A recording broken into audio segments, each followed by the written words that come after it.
تو الفاظ کے پیکر میں جو ڈالی جائے، پہلے وہ قرآن و سنت سے ملائی جائے، باتوں الفاظ کے پیکر میں جو ڈالی جائے، پہلے وہ قرآن و سنت سے ملائی جائے۔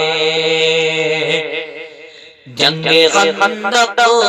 ہمیں دیتی ہے قناعت کا سبب،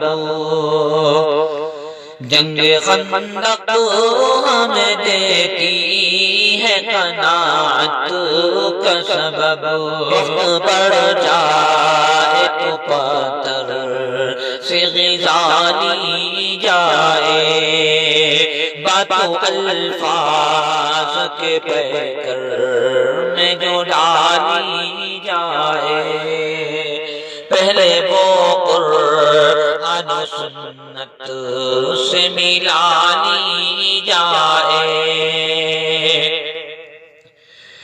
ایک وہ بھی تھے جو کعبے کی بنا ڈال گئے، اور ہم ہیں کہ نہ مسجد نہ سنبھالی جائے، اور ہم ہیں کہ نہ مسجد نہ سنبھالی جائے،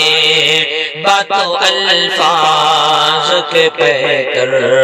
میں جو ڈالی جائے، پہلے وہ قرآن و سنت سے ملائی جائے۔